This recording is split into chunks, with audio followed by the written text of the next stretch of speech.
Ladies and gentlemen, this is Steve Eyes. You're on the Eyes is Watching channel. The manufactured economic collapse is here, folks. It's not coming. We're in it. It's not a matter of if, but when. Just look at this right here. Foreclosures are exploding across the U.S. at the fastest pace in years. Isn't it crazy? Housing market crash in all these Western nations at the same time. Thousands of homes hitting auction every single day. Check this out right here. This map shows Florida, Texas, Nevada, Delaware, all lighting up like crazy. It's 2008 on steroids. The demons in charge are telling us not to worry though, okay? This is just a market correction. Okay, the market is just gonna fix itself. What we really need to focus on, according to these news networks, is aliens. That's right, aliens have just entered our solar system. Yeah, because nothing unites Fox News and CNN faster than a UFO sighting. When both wings of the same vulture start squawking about green little men, you already know the distraction is bipartisan. Okay, it's cute though. The same 6 corporations that own every news outlet suddenly want us staring at the sky instead of the ones emptying our wallets. The aliens aren't invading, they're just the latest cover story for the ones who already did. They pumped the housing market with low rates, trapped everyone at record prices, then jacked up interest until mortgages turned into slow motion bombs. And now when families lose their homes, guess who's buying them all up? BlackRock, Vanguard, and whatever other organization sacrifices humans in front of statues of Moloch. The media calls it the biggest wealth opportunity of the decade. They're acting like this is great news for us, which actually means another rigged transfer of wealth from you to them, as if the rest of us are just sitting on a few $1 million ready to jump in and buy some houses. Yeah, sure. They're not losing control of the system, they're rebooting it. Every crisis they create becomes an excuse to grab more power, higher rates, higher cost, which means higher desperation. And this is all by design. This isn't about fixing the economy. It's about resetting it. This is the Great Reset, folks. You're living through it. Collapsing the middle class so everyone becomes dependent on the new digital system waiting in the wings. It's controlled demolition, slow enough to look natural, fast enough to destroy you before you notice. They're not saving the economy, they're saving their empire and burning yours to keep it warm. Americans are drowning in debt at the moment. Household debt just smashed through $18 trillion like it's national pastime, which is insane here. Record mortgages, record car loans, record student loans, record credit card debt. Every category's maxed out, and people are still swiping plastic like it prints money. Credit cards are now charging over 22% interest. Car payments are hitting $760 a month, and student loan delinquencies are exploding after that payment pause ended. I know, shocking, right?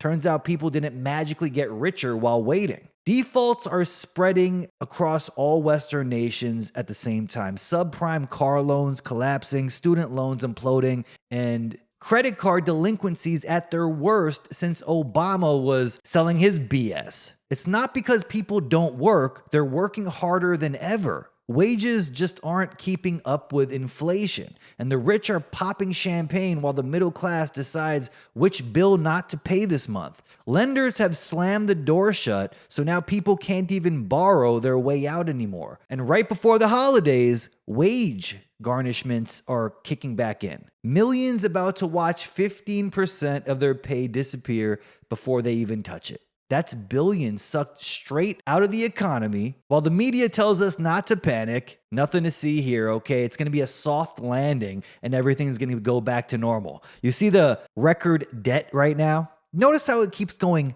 up? Yeah, soft landing. We're all going to fix this, right? Somehow the demons in charge are going to fix this by more spending, sending billions of dollars to Israel and Ukraine, billions of dollars into a space program to protect us from aliens. And somehow they want us to believe that the system is just going to fix itself. Job cuts are skyrocketing too. I mean, layoffs just hit a 22-year high, up over 80% in a single month. They're calling it efficiency. Remember that? Optimization, efficiency. This is just technological advancement. It's insane. Depopulation, folks, right in your face. They're efficient at erasing what's left of the middle class. Powell just said job creation is close to zero. due to AI. I mean, it's insane. I like this meme right here. This is basically Bill Gates saying, humans are no longer needed. AI has replaced you. And all the sheep will be like, perfect. That means we'll have more leisure time and relax, right? We get to relax, right? Bill Gates stares at them like, yeah, go get another booster. None of this is random. It's a controlled demolition to clear the board for what's next, the tokenized economy. BlackRock's Larry Fink just declared the tokenization of all assets. This has officially begun, he says, which actually means the digital leash is ready. Okay, the China-style slavery state? Yeah, that wasn't a conspiracy theory, folks. They did have it planned. The crash wasn't a failure. That was the setup. Okay, it's going according to their plan. First, they bankrupt you, then they save you with programmable money. Welcome to the Great Reset. All around the world, we got controlled opposition shills being put in place to, give people their little bit of hopium. Controlled opposition 101. Okay, look at what happened in New York and who won the mayor position. Why would the most Jewish city in the United States, the financial, cultural, and media capital of the world, suddenly let a Muslim win? You think the same demons in charge who run Wall Street, Hollywood, and the Federal Reserve are about to hand the keys over to some grassroots Muslim that eats rice with his hands? Please. They're setting up a scapegoat, okay? Something big's coming, maybe another 9/11 style event, maybe a staged collapse, and they'll need someone to take the fall, okay? Zoran Mamdani, okay? This is the perfect face right here. Brown, progressive, young, idealistic, and most importantly, controlled. That's right. This is Obama 2.0, folks. The illusion of change to pacify the pissed off masses while the machine resets itself. The opposition is so controlled that most of the opposition to that opposition is controlled as well. Okay. Mamdani is a Marxist Muslim that was selected to be mayor of New York because he is a Jewish asset. His entire team is Jewish, and endless Jewish organizations support him, as you can see right here. Ask yourself, why would they fund him and help put him there? Well, because they ultimately have the same goal: destroy Western society, turn it into a third world shithole. Mamdani is funded by the same LGBT organizations that funded, Black Lives Matter and Antifa. Their plan is to destroy everything about white Western civilization. Look at this article, for example, right here. Europe's top rabbi says Jews and Muslims have a common cause, and that is to oppose European nationalists. They'll tell you his rent freeze plan is radical, but Bill de Blasio already did this 3 times in 2015, 2016, and 2019, and nothing changed. The city didn't collapse, but housing sure didn't get cheaper either. Okay, this is all a coordinated collapse. Remember that. New York rent today is astronomically high, one of the worst in the world. A new freeze isn't revolutionary, it's maintenance mode for the illusion. Okay, the same demons, the billionaires funding these demons, Alex Soros, globalist heir to the throne, is bankrolling the whole operation. Look at this right here. You don't defeat the rich by working for them. Did people really fall for Obama 2.0 again? This is actually hilarious. They just rebranded their whole agenda. And maybe that's the real plan here, the sustainable development model for New York. The next step of Agenda 2030, where affordable living means stackable pod apartments for citizens who accept their digital IDs, their social credit scores, and eventually the mark. A cashless, rent-controlled dystopia where your biometric access is tied to your obedience. You'll own nothing, not even your studio apartment, and you'll smile because the mayor said it's good for equity. Okay, this helps fight those white supremacists. This is a total joke. And if you look at what's happening in New York right now, they're already building little pods for people to live in. I believe this mayor right here is going to accelerate that 2030 agenda. They are using a person of color, in quotes, to help advance this agenda. Acting like he's about to arrest Netanyahu or he's defying Zionism. Really? In a city where pro-Israel politics basically run the show. And if you look at the strings being pulled behind the scenes, this man is Zionist to the gills, people. He's already bending the knee to police unions and keeping establishment figures like Tish James. That's not rebellion. That's career preservation. The big picture is this. Both parties are puppets. Democrats pose as progressives to keep the youth in line. Republicans play fake outrage to preserve the illusion of resistance. And corporate communism runs the country behind the current. Okay, Mamdani's victory isn't a revolution. It's just a costume change. We've seen this before. The same system, new actor. They're just swapping out the old faces for younger, more diverse ones to sell the same old program. Bottom line is this isn't the fall of the empire. This is the software update. The illusion of grassroots socialism, still firmly under demonic billionaire control, with a digital leash for anyone that thinks freedom or change is coming.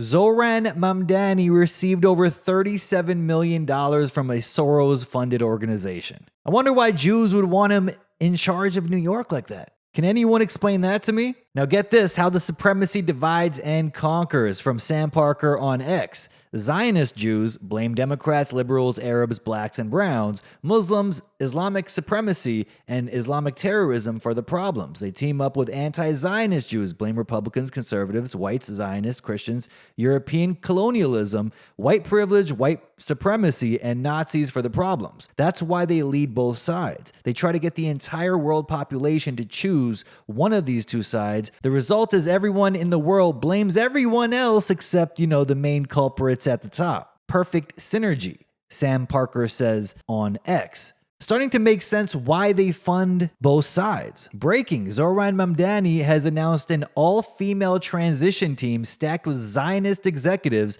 from the Ford Foundation, Federal Trade Commission, and Bloomberg and de Blasio administrations. Why did the Zionists fund another Muslim? Well, ask yourself why they installed a Islamic butcher in charge of Syria and got rid of the previous president that kept everything in balance. It's the same thing every time. And speaking of collapsing, let's talk about the UK, because this chart right here says it all. The country isn't just losing workers or investors. I mean, it's losing millionaires because they're escaping because of the tax cuts, which of course will lead to no jobs there as well, while Japan, China, and even Canada are seeing their wealthy class grow. The UK is bleeding them out by the thousands. The people who actually build businesses, invest, and create jobs are packing their bags, leaving behind a government propped up by voters who don't fund the system but depend entirely on it. The ones who do pay for it, the entrepreneurs, the innovators, they're heading for the exits, probably before the tax man starts charging air as a luxury good. And I'm not joking about that either. I'll cover that in a different section here. What's left is a shrinking economy run by bureaucrats, funded by ghosts, and celebrated by people who think economic growth means another stimulus check. It's not just decline, it's managed decay. And the UK is leading the West's race to the bottom with a collapsing pound as well. There is a video out on YouTube entitled Why 2025 is the single most pivotal year in our lifetime. And you're not going to believe what this man says right here. I mean, it's out in the open. There is a reason why they're collapsing every Western nation at the same time, because they're about to do the damn thing and give you the solution right here. Check this out.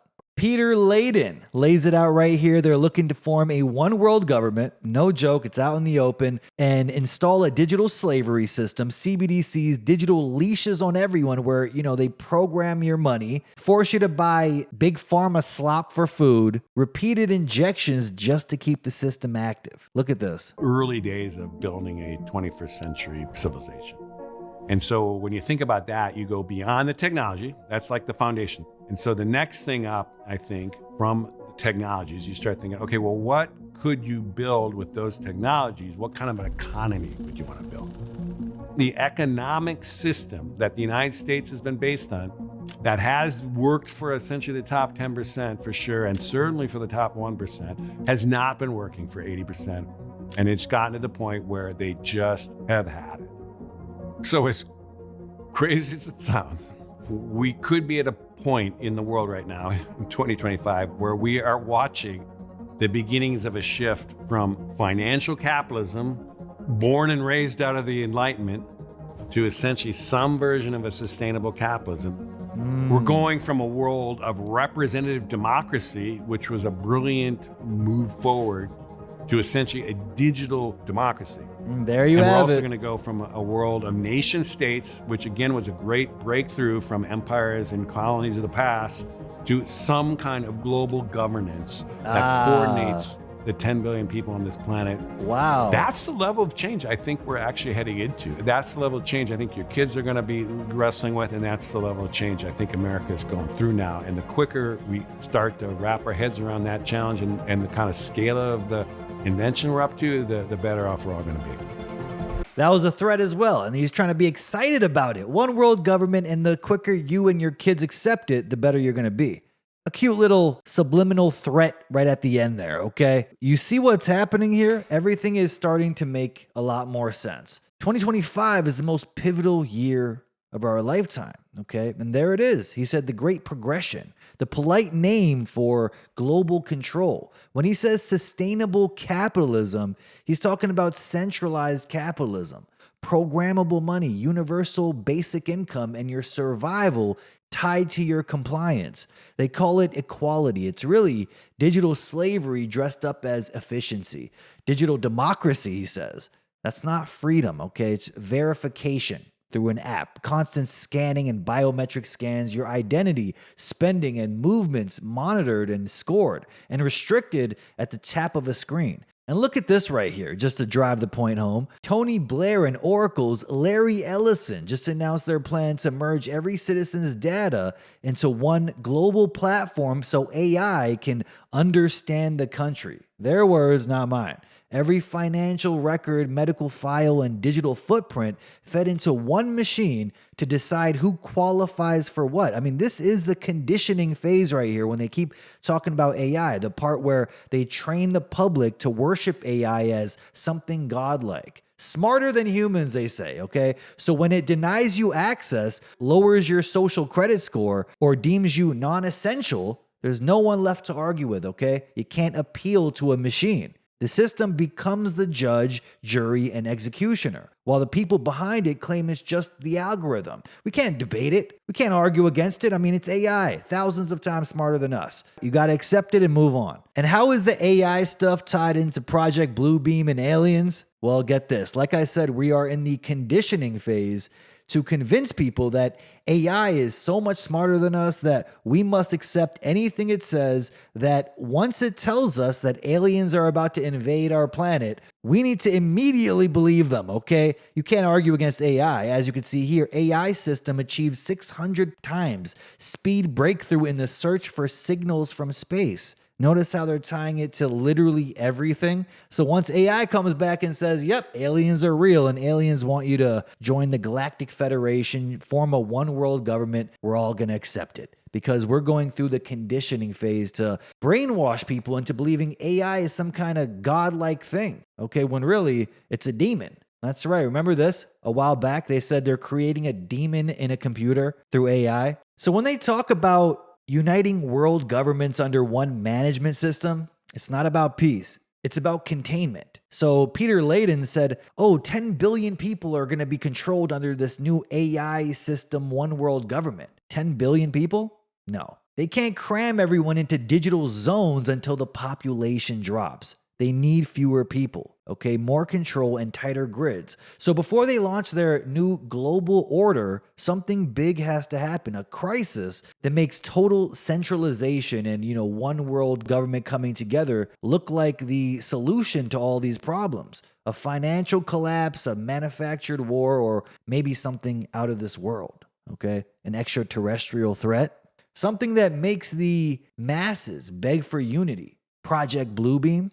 You might be surprised to know that they might pull that card a lot sooner than you think. Once again, we are going through the conditioning phase. Endless stories about how alien spaceships are shutting down airports right now. You're not going to believe it. MSM reporting all about this. They're spotted all over the place. Could it be they pull the final card in the next few months? Check this chart out right here. This lets you know things are just not looking good, okay? The black line is the S&P 500 and the blue line is total job openings. For almost 20 years, they moved together. When the economy grew, both went up. When things slowed down, then both of them dropped. But around 2022, right after ChatGPT launched, something changed. The S&P kept climbing while job openings started crashing. It's a clean break. Companies are raking in record profits while cutting the need for actual workers. They figured out they can make more money without people. That's not growth. That's a quiet warning of what's coming next. And just how bad is the economy right now?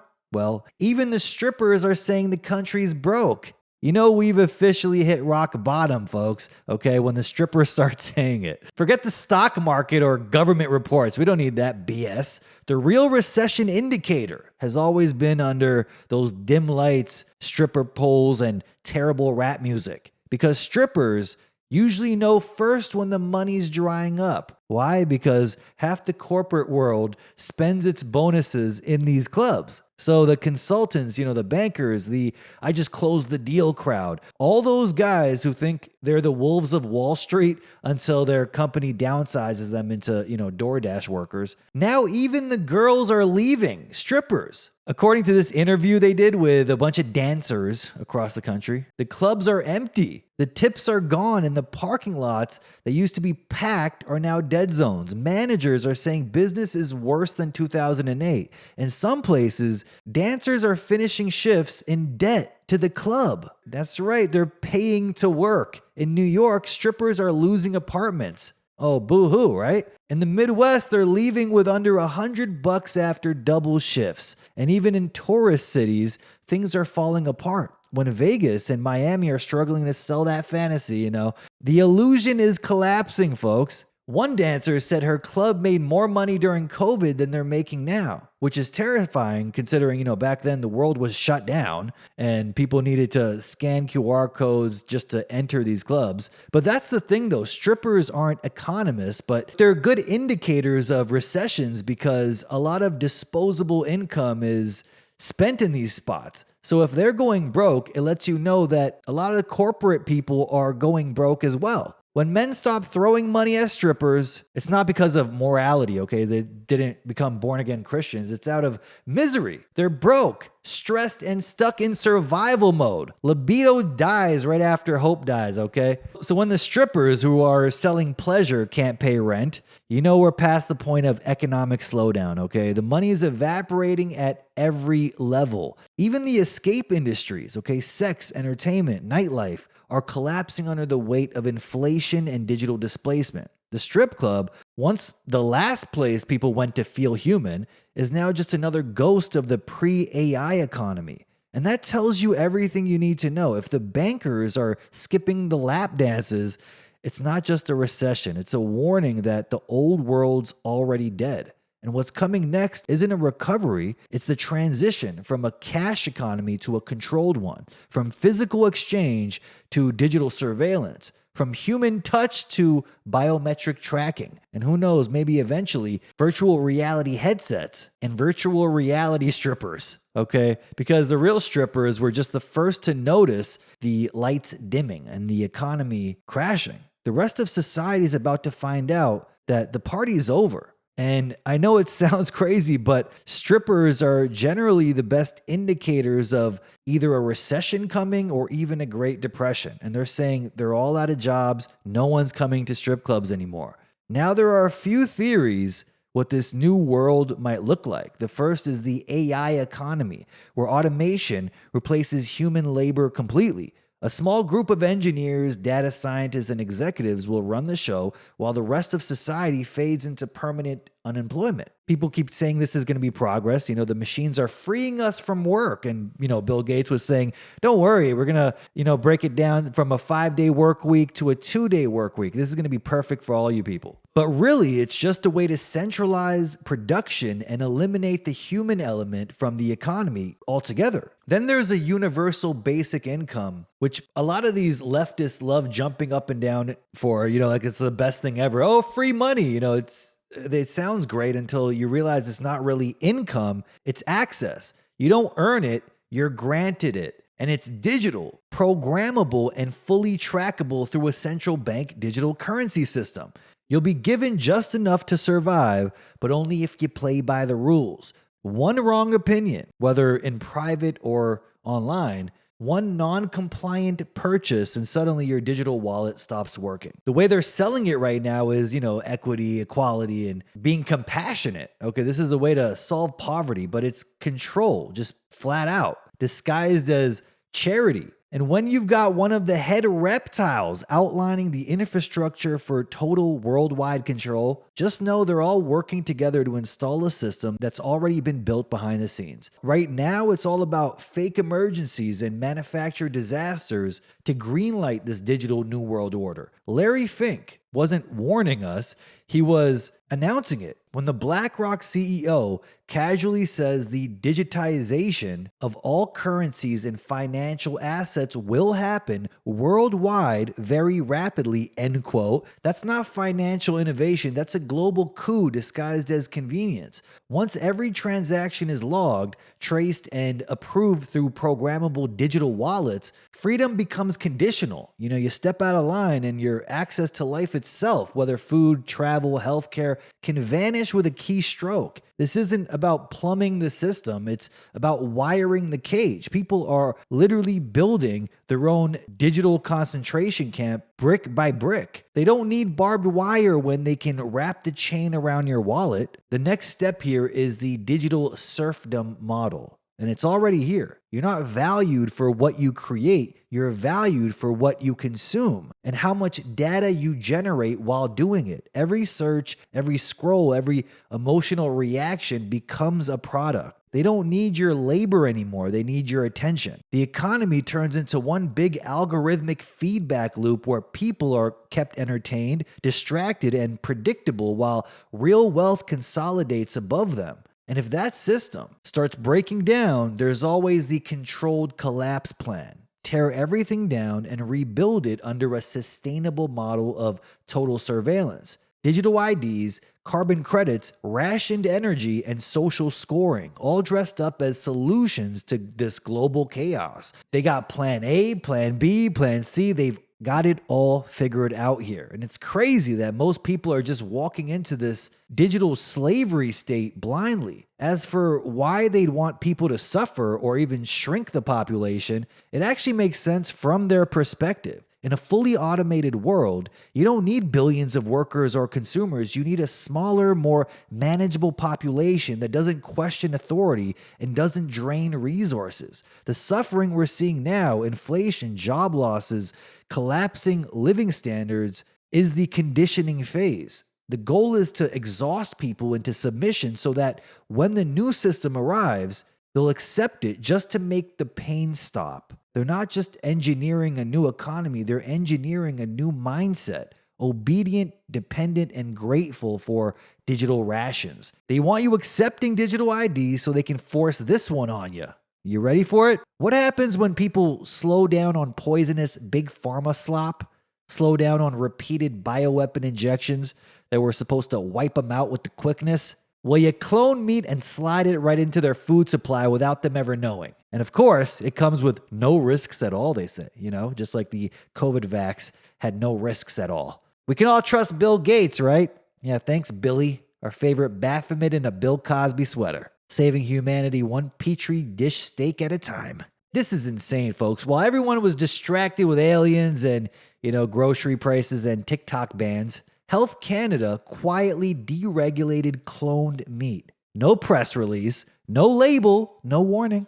That's right. They just slid it into our food supply and said they didn't need to let us know. They quietly removed cloned cattle and swine from the country's novel foods list, the category that used to require a public safety review. In other words, cloned beef and pork can now hit Canadian shelves with zero notification. They don't actually have to let you know that the food you're eating could be the offspring of a lab-printed cow. And their justification? Well, scientific evidence shows cloned meat is compositionally indistinguishable from conventional meat, end quote. Yeah. Oh, well, that settles it. The same institutions that swore up and down that masks, boosters, and lockdowns were safe and effective are now in charge of redefining what's alive. They call it an efficiency measure, End quote. It's always the same words: optimization, efficiency. It's just insane. That's how they bring in this demonic, satanic system. Whether food, economy, or vaccines, big pharma, it's always efficiency, safety, optimization. But it's really just another biocontrol upgrade, a way to replace farmers with patented livestock owned by biotech depopulationists. They didn't even ask the public. Fewer than 1,200 people were even notified in the so-called consultation. In a nation of 40 million people here in Canada, that's not a policy discussion. That's a ritual offering to the corporate gods. And as usual, they claim it's all for sustainability. Yeah, remember what Peter Layden said? We're moving on into sustainable capitalism. Yeah, this is what they mean, because nothing says sustainable like manufacturing meat in a sterilized tank while shutting down actual farms with carbon taxes. Now you see what's happening here. What the hell does cloned meat even mean? Maybe that's why they put out their bioengineered ticks that bite you and make you allergic to meat. Okay, it basically bites you and you turn into a feminine little bitch that hates meat, aka Nick Fuentes. Okay, that is the end goal of all the vaccines and big pharma slop. Oh, you think I'm joking? Check this out right here. I'm not a big meat guy, because meat, it like stresses me out. You know what I mean? Oh, what the hell is going on? This man has just estrogen oozing out of his pores saying this kind of shit. What is he talking about? It makes me feel sick. This is the embodiment of a quadruple vaxxed, bioengineered, tick-bitten, feminine little bitch. Maybe that sounds gay to you guys. You guys are like, what? Hey. You need to eat a steak. Steak is like, it's so extra. It's too much. Oh, is it? Like, do you really like that, or are you just pretending? Who the hell doesn't like a good medium rare steak, you know what I mean, with some butter on it, seasoned correctly? I mean, that's the best food anyone could eat. Most nutrient-dense food in the world, okay? Even the Bible says we were meant to eat this. Nick Fuentes says no. When I get excited about dinner, I'm excited about cheese.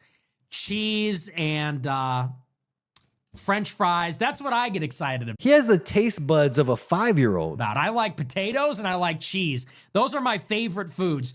French fries, mashed potatoes, roasted potatoes, and then cheese. Mac and cheese, cheese pizza, cheese dip.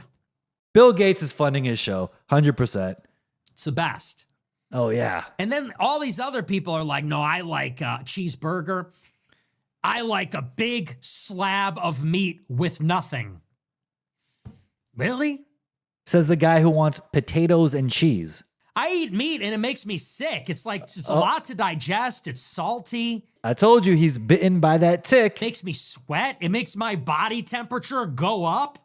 He's allergic. I never feel good after eating a steak. I eat a steak and I'm like, ugh, I feel like shit. I feel the opposite. There is nothing better than eating a good medium rare steak. I feel like $1 million after. You have a lot of energy. The only time you feel like shit is if you eat too much carbs, okay? Pasta, cheese, a lot of rice, a lot of bread. That's when you feel down, okay? You know how you know we're meant to eat meat? Because if you eat a lot of meat, as much as you can, eat as much as you can, in a few hours, you're going to feel your stomach rumble, almost like your digestive system broke it down efficiently, as fast as possible. It lets you know that meat is what we were meant to eat. But if you eat a lot of pasta or a lot of pizza, how do you feel after eating a whole large pizza to yourself with a lot of cheese? You feel like shit. You feel down. You don't have energy. Okay, you're not hungry for 6-8 hours after, okay? And you get heartburn at times because your body is having a rough time breaking that down. But for some reason, every time I eat a lot of meat, my body breaks it down easily. No heartburn, no digestive problems. We were meant to eat meat. And that's why those demons were working on a tick, a bioengineered tick that bites you and makes you allergic to meat and turns you into Nick Fuentes. I eat a steak and it makes me like constipated. It makes my stomach hurt. Okay, there you have it, folks. Let's move on, though. Today on Well, Ain't That Some Shit? So first, it was the incoming ice age in the 1970s. You know, apparently humans were puffing out so much pollution that the Earth was going to freeze into a solid ice block. Remember that? But then they told us that same pollution was boiling the oceans. Yeah, that makes perfect logical sense.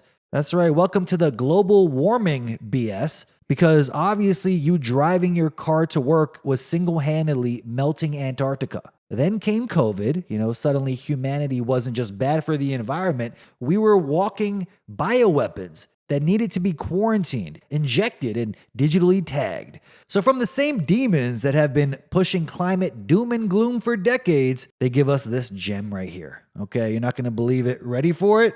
The geniuses at NASA say the oxygen on Earth is running out. Okay, the planet's air is about to expire. According to them, the sun will heat up, carbon dioxide will vanish, plants will stop photosynthesizing, and Earth will turn into a barren rock. So no plants, no oxygen, no people, okay? But wait, aren't these the same clowns who spent decades trying to get rid of CO2? Shutting down farms because of cow farts, taxing the air we breathe and calling carbon pollution? So let me get this straight. CO2 is what plants use to make oxygen, right? The stuff we breathe. And now they're bragging that one day CO2 will disappear and there'll be no more oxygen.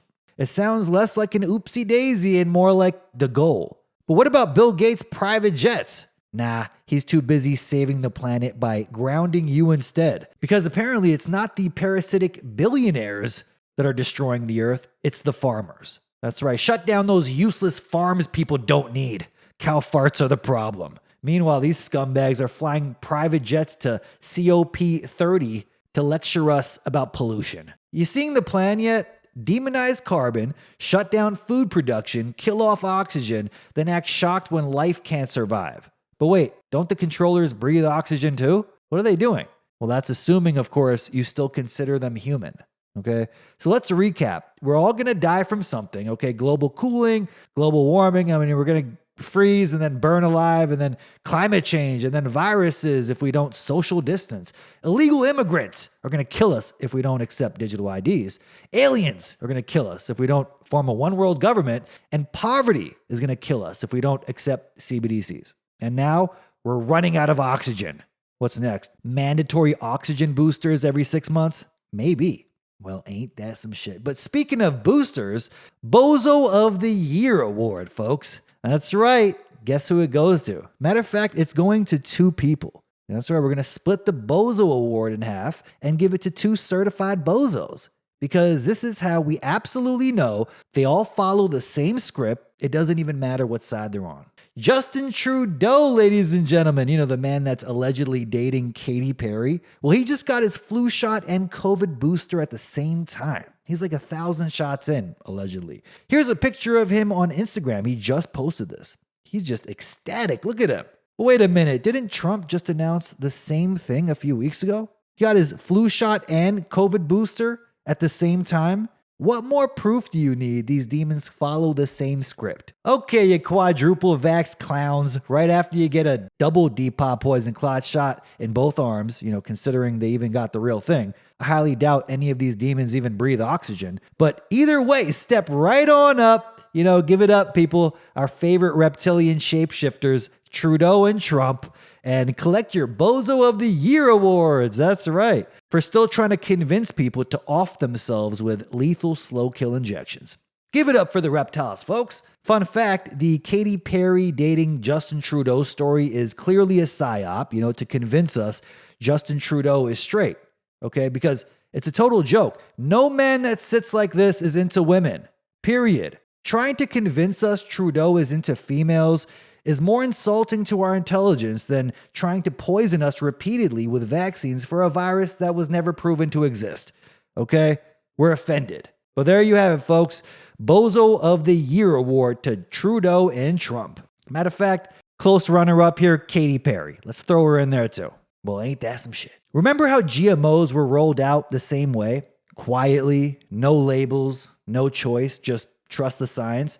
Now the same playbook's being used again, except this time it's animals, okay? Flesh, not corn. You're not meant to question it, just digest it. And once cloned meat becomes normal, they'll move to lab-grown milk, insect protein, and carbon-tracked digital rations. Because this was never about feeding the world. It's about feeding the system.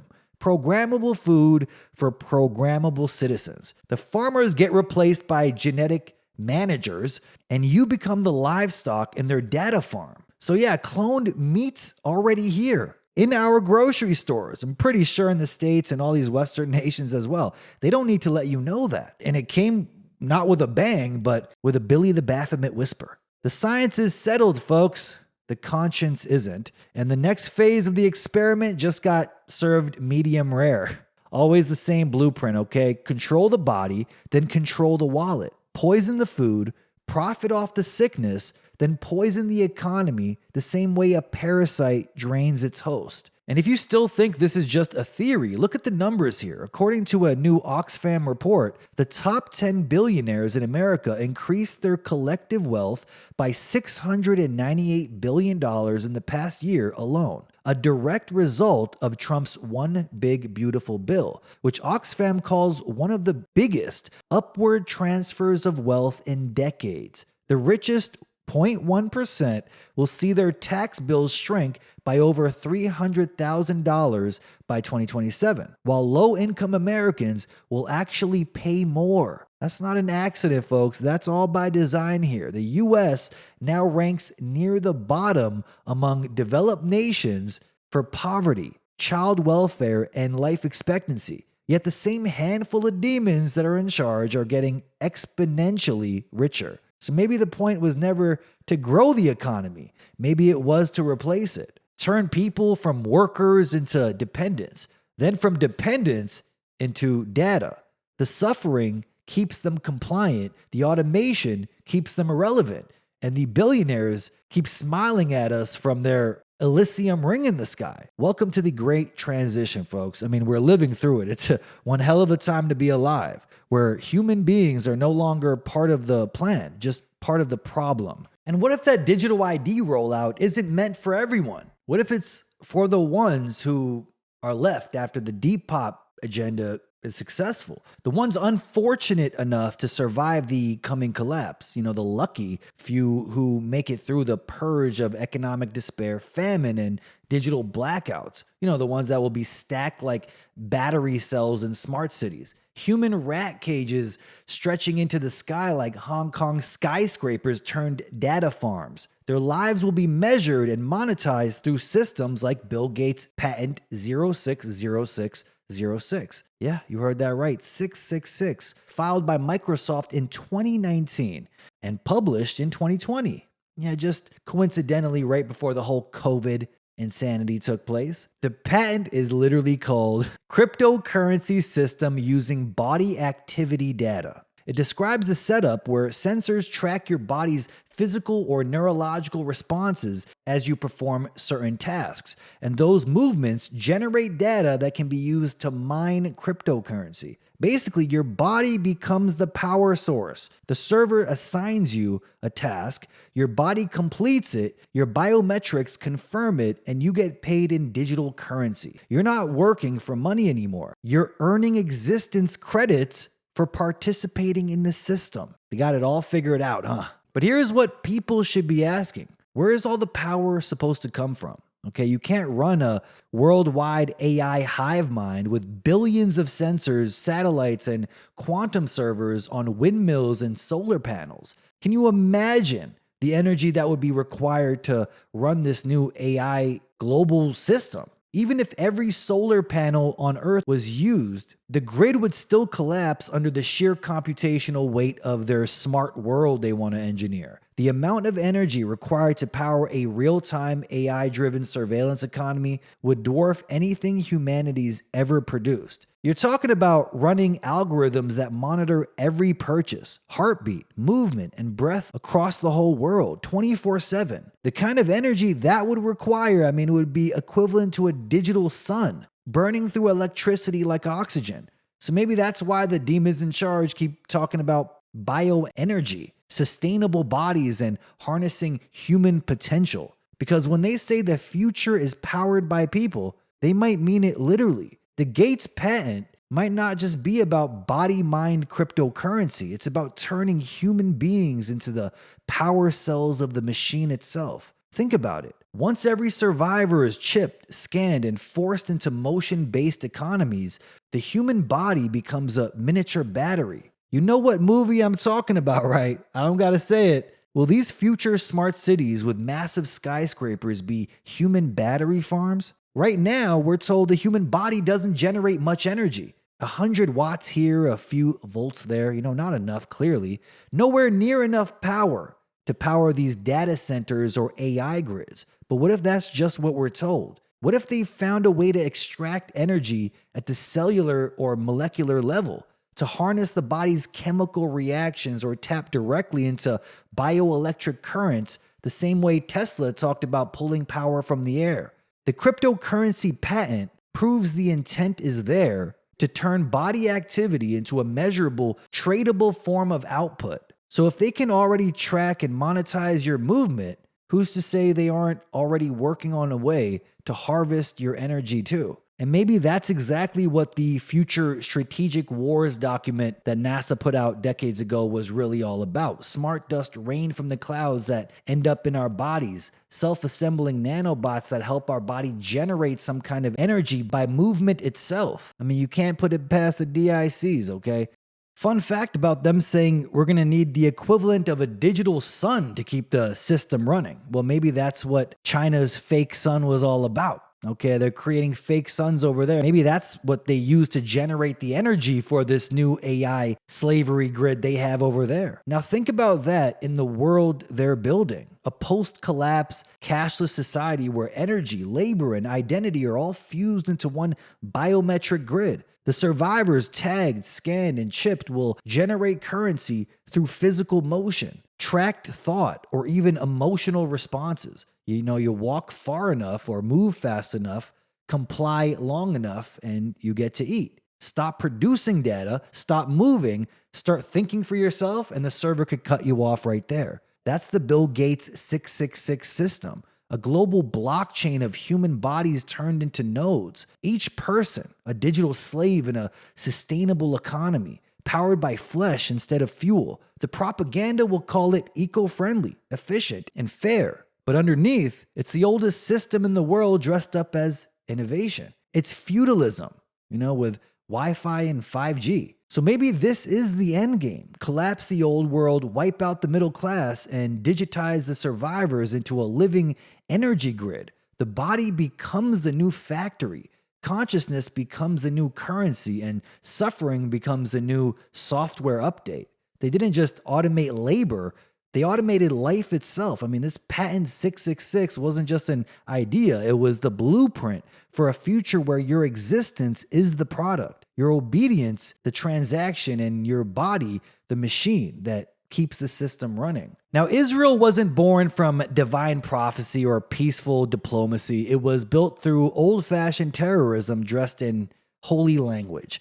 In the 1940s, mostly white settlers from Europe and America didn't settle anything. They invaded. They built death squads like the Irgun, Stern Gang, and Haganah, rolling through Palestine between 1947 and 1948, burning over 560 villages off the map, raping and torturing families until the survivors fled into exile. That was the real birth of Israel. Massacre rebranded as liberation. Craziest thing here is the same men who commanded those groups, people whose hands were soaked in blood libels, became Israel's first presidents and prime ministers. The propaganda never stopped, it just modernized. The rifles turned into algorithms and the bombs became psychological. Fast forward to now when Netanyahu's standing before a room of US politicians smirking. You have a cell phone, right? You have cell phones?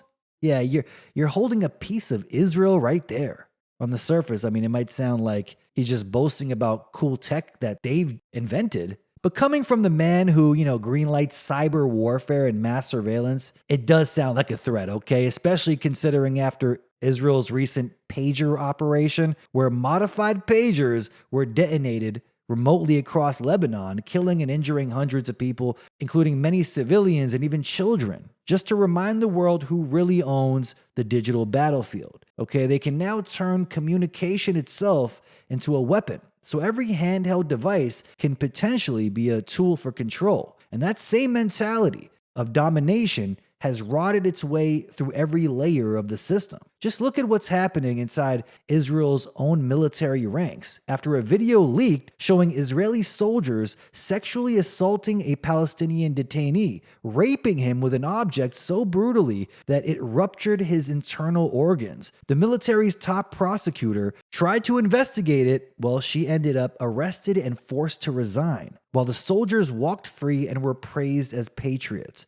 Israel then appointed Ittai Ophir, I don't know how to pronounce that name, as the new chief military prosecutor, handpicked not to seek justice, but to protect the troops from what the government called blood libel. In other words, silence the truth, punish the whistleblower, bury the evidence. So yeah, their terror and rape didn't end. It just was updated, okay? The same thing they did back then, they're doing now. The same horror that once cleared villages now hides behind government seals and sanitized press releases. But Israel's battlefield isn't just Gaza or the West Bank anymore. It's the human mind. Psychological warfare is now the export. From media manipulation to political blackmail, the entire Western world is being conditioned to worship the same system that once perfected ethnic cleansing. Celebrities, journalists, politicians, they're all fair game. Speak against Israel and your career evaporates. Ask the wrong question and suddenly you're labeled anti-Semitic, shadow banned, or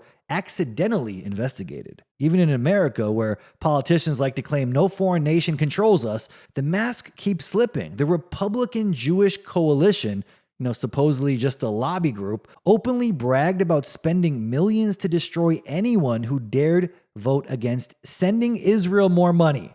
They boasted about taking down Pat Buchanan, David Duke, and Congressman Steve King, and now they're dumping cash into Indiana to crush former Congressman John Hostetler for criticizing Israeli policy. They actually bragged about it while pretending they have no real power. Right, just a small powerless organization that can single-handedly decide who gets to stay in Congress. The audacity would almost be funny if it weren't true. But of course, they have this power and none of us are supposed to question it because, they're eternal victims.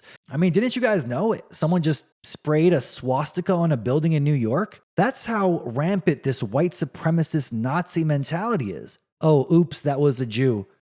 That's right, a Jew did that and blamed white supremacists again. Unbelievable. So here we are, decades later, and the playbook hasn't changed.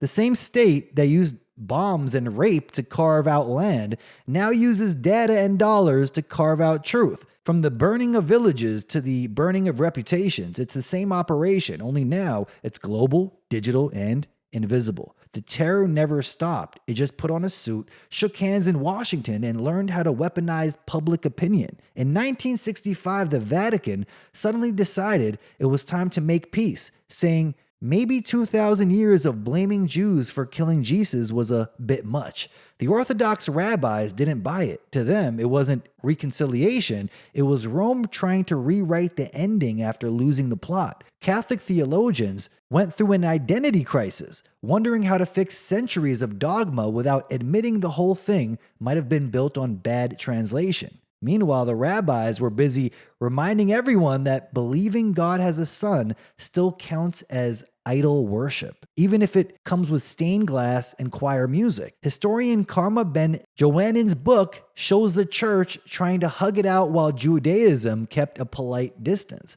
Watching with the same enthusiasm one reserves for a surprise root canal. Some Jewish thinkers even flipped the story, saying Christianity had become the one wandering and confusion now that Israel was back on the map. The irony, the church finally looked inward just as parts of orthodoxy started acting like old school Rome, preaching humility while declaring victory. Two faiths, same rivalry, new script. Everyone swears they've moved on, but the tension still hums like an ancient argument no one's brave enough to end. So what does all of this really mean? It means nothing's changed, only the methods. The same terror that founded Israel through bullets and fire now rules through data and deception.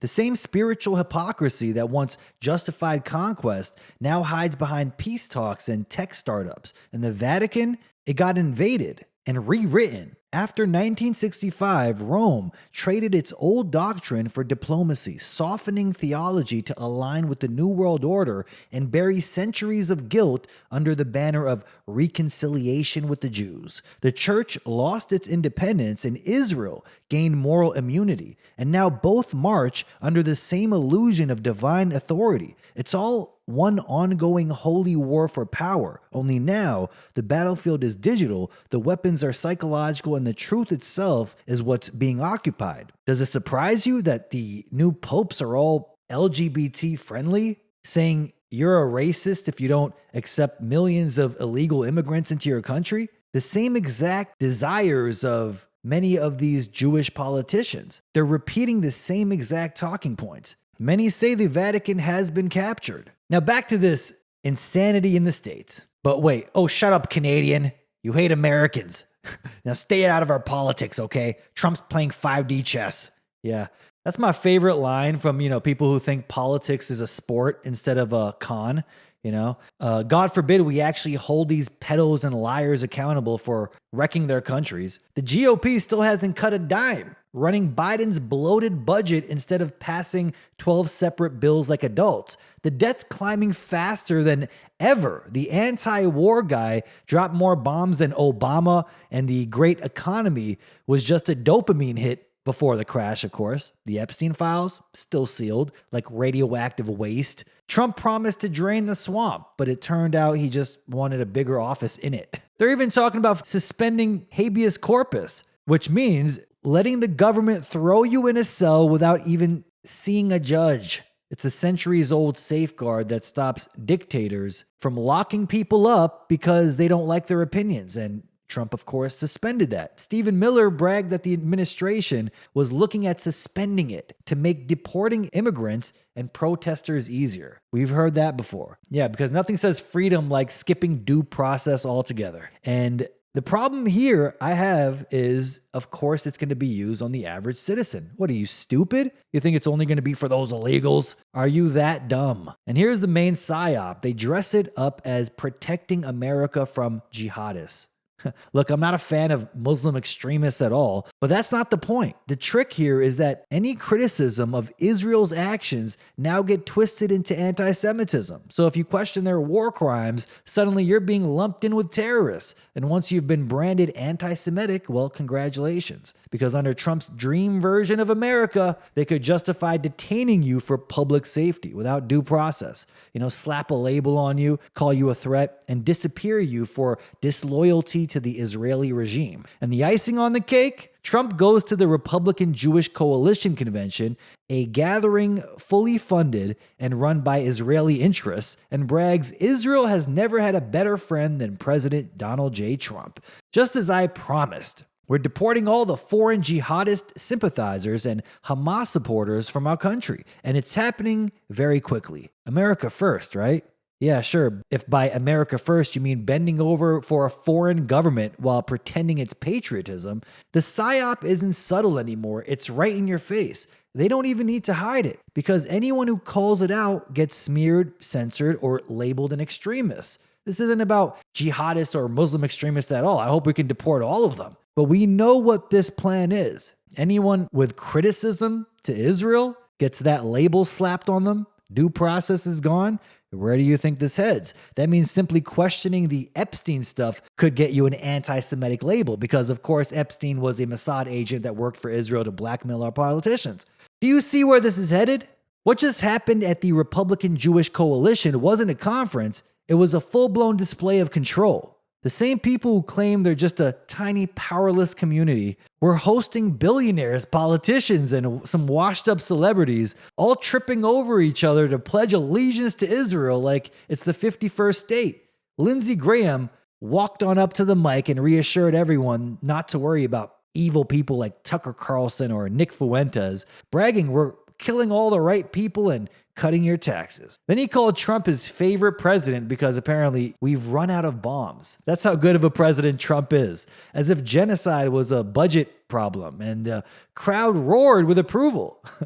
Yay, we've run out of bombs. Then came Floyd Money Mayweather, the man who can barely read a menu, receiving the World Champion for Israel award and promising to stand with Israel no matter what they do, which apparently includes sterilizing Africans under medical progress. That's right. You can't even write satire that dark. And here's Money Mayweather leaving the Israeli convention right here.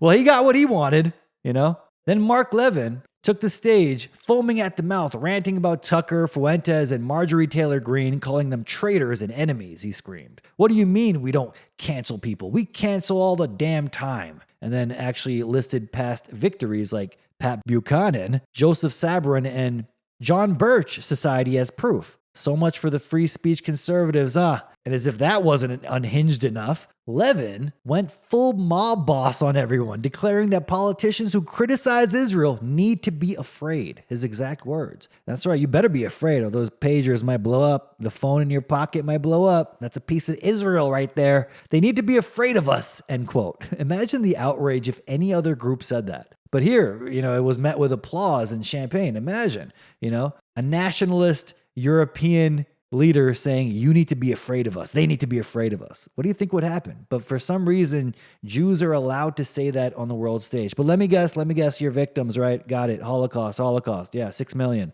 Okay. But here it was met with applause and champagne. Meanwhile, Florida Rep. Randy Fine was on stage calling Tucker Carlson the most dangerous anti-Semite in America, and accusing his fans of forming a modern-day Hitler Youth. Ted Cruz followed up, claiming the GOP was facing an existential crisis because too many young Republicans were starting to question the Holy Alliance with Israel. I think I know what that means. It means the kids ain't buying the propaganda anymore. Okay, this wasn't about anti-Semitism or party unity. It was a televised loyalty test. Every word dripped with intimidation. Step back in line or get destroyed. They bragged about canceling people, threatening politicians, and rewriting narratives, all while pretending they're the victim. And now it's obvious what the Epstein operation really was, Not just a cool little island they went to retreat and hang out at. No. It was a blackmail pipeline designed to keep world leaders obedient. The old methods of leverage were secret cameras and underage girls.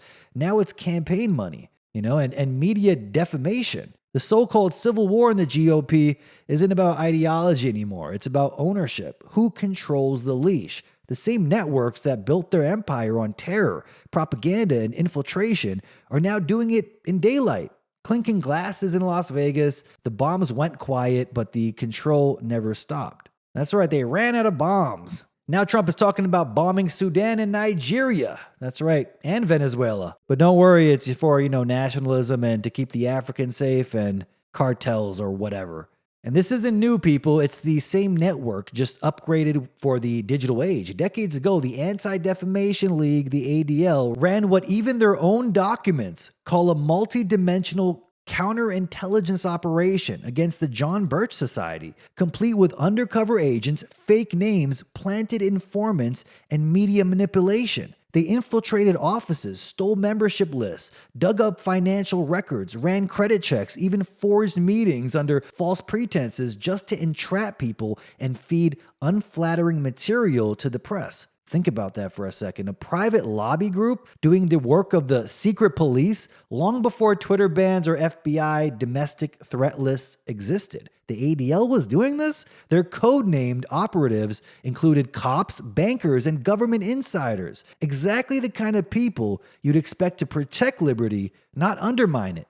And while the ADL bragged about saving democracy, what they were really doing was building the prototype for the censorship state we live under now. Fast forward to today, and the same ADL brags about its partnerships, in quotes, with the FBI and tech companies to monitor so-called extremism, meaning anyone who questions their narrative. Former FBI Director James Comey literally told ADL's CEO, "From the FBI's perspective, we're still in love with you." End quote. That's not law enforcement. That's like merger of police state and Jewish supremacy. The same group that once spied on conservatives and labeled anti-communists domestic threats, in quotes, now work hand in hand with the intelligence agencies to silence dissent online. So when Mark Levin stands on stage at the Republican Jewish Coalition screaming that politicians who criticize Israel need to be afraid of us, he's not just talking tough. He's echoing a system that's been running covert intimidation campaigns for 70 years. The infiltration isn't speculation anymore, it's documented history. What started as spying on the John Birch Society has evolved into total psychological control over governments, media, and public opinion. Now we know what Epstein's real purpose was, as I told you. Okay, now it's not up for debate. We know what that was about, and that's why they will never release the real files. Not just to blackmail for pleasure, but to maintain the same chain of obedience that's been in place since those early counterintelligence days. Different decade, same operation. Infiltrate, compromise, and control. A part of that plan, of course, is to induce the gradual surrender of American sovereignty, piece by piece and step by step, to various international organizations, of which the United Nations is the outstanding but far from the only example. Here are the aims for the United States. 1, greatly expanded government spending for every conceivable means of getting rid of ever larger sums of American money as wastefully as possible. 2, higher and then much higher taxes. 3, an increasingly unbalanced budget despite the higher taxes. 4, wild inflation of our currency. 5, government controls of prices, wages, and materials, supposedly to combat inflation. 6, greatly increased socialistic controls over every operation of our economy and every activity of our daily lives. This is to be accompanied naturally and automatically by a correspondingly huge increase in the size of our bureaucracy and in both the cost and reach of our domestic government. 7, far more centralization of power in Washington and the practical elimination of our state lines. There is a many-faceted drive at work to have our state lines eventually mean no more within the nation than our county lines do now within the states. 8, the steady advance of federal aid to and control over our educational system, leading to complete federalization of our public education. 9, a constant hammering into the American consciousness of the horror of modern warfare, the beauties and the absolute necessity of peace. Peace always on communist terms, of course. And 10, the consequent willingness of the American people to allow the steps of appeasement by our government which amount to a piecemeal surrender of the rest of the free world and of the United States itself. And yes, this is getting long, and I got to stop it there, folks. If you like what I do here, if you appreciate the effort that goes into this, click those links in the description right now for ways to support. Everything you see here is done by myself. So if you appreciate the effort that goes into this, please, people, consider hitting those links in the description. Become a monthly subscriber on Patreon or Subscribestar. On Patreon, you could subscribe for as little as $1 a month, and it will greatly help the show, more than you can imagine. No ads here, no big name sponsors. Everything you see here is done by me and funded by the people. BitChute, if you're watching on BitChute, premium memberships can be bought through an affiliate link, my affiliate link. So please click that affiliate link on BitChute. I'll leave it in the comments. It'll be the pinned comment. And if you click that affiliate link, you will be helping not only BitChute, but you will also be helping this channel out. So if you guys want premium memberships on BitChute, make sure you click my affiliate link. It will greatly help me and the channel out. So shout out to the people that have sent one-time donations, crypto donations, and shout out to Ray, CEO of BitChute, for reaching out to me and working with me through this affiliate program. Much appreciated. Until next week, folks, until next time, this is Steve Eyes. You're on the Eyes is Watching channel, signing off.